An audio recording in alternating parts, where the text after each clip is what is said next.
Hi guys! Today, guess what we're going to talk about? Weight loss in women. I know, you've been there and done that. But let's really talk about the nitty gritty so that you don't have to feel like a failure every time you look in the mirror.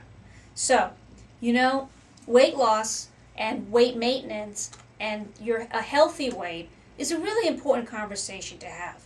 Now, after people have been around the block a long time with this, going on commercial diets, getting off of commercial diets, realizing that you're the only one in the bunch that actually really wants to change, you might resort to doing one of these food services by mail. And what I'd like to do is take a couple of topics and go through the pros and cons, and this is the first one I want to start with. So what's good about receiving a frozen meal for the day or for the week? What's good about it?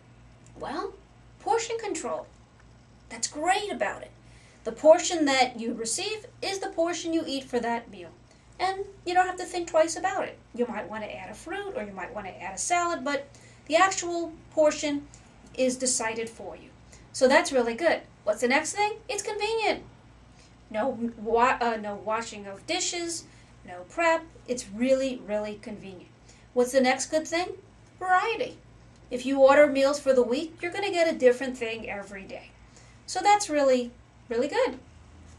What's maybe not so good about that? Well, you have less control of the quality. You don't know if this food is organic or not, or where they're really buying it from. Of course, it's coming frozen, so how can you really assess it until you defrost it and eat the stuff? And that's just the point. It's frozen. It's not fresh. Do you ever hear something called chi energy? Like we don't plug ourselves in the morning. Where do we get all our energy from? So the fresher our foods, and actually the more organic our food is, we've already found through studies that the whole nutrient, vitamin, and mineral content is a lot higher and better. But again, for the sake of convenience and portion control, you may opt for that. So you have to make your decisions. The other thing is most nutrition plans that are worth anything are full of fruits and vegetables. And if you take a look at where your diet is now and you sort of do an inventory, are you eating enough fruits and vegetables? If the answer is no, then probably doing some type of a nutrition plan for weight loss is a good idea because it invariably will have lots of fruits and vegetables. The next thing that typically is really good about thinking about nutrition for weight loss, if you're doing it right, is that if you're not eating breakfast, you're going to start eating breakfast. For all of you that have done Weight Watchers maybe once, twice, 3 or 4 times, what's the thing they always have you start with? Breakfast. What do you know about breakfast? It's good for you. It revs you up, it keeps your metabolism fit, and just like fuel in your car, you need it to start the day, to give you new glucose so that your brain can function. The other good thing is that when you start a healthy program, and notice I'm saying the word healthy versus unhealthy, because people can go on starvation programs thinking they're dieting, or silly programs where you only eat one food thinking that's the solve, or one recipe like the soup diet, crazy stuff like that. That's maybe 1 or 2 weeks and then you're over it.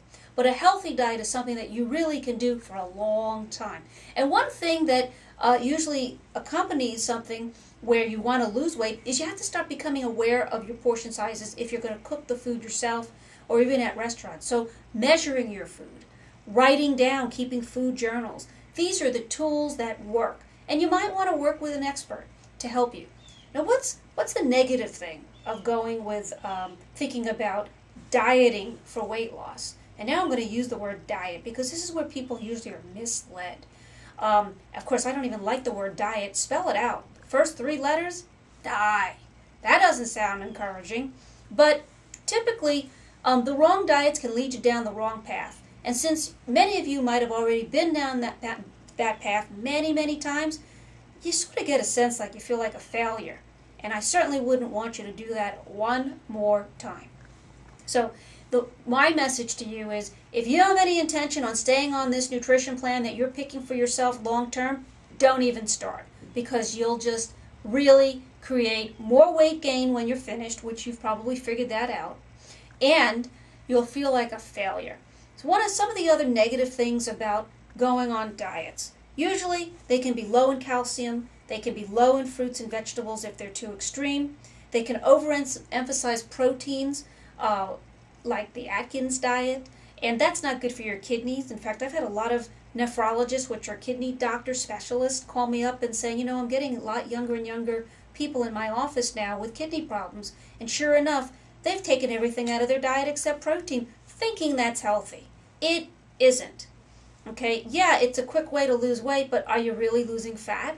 You're really losing water weight and then some muscle.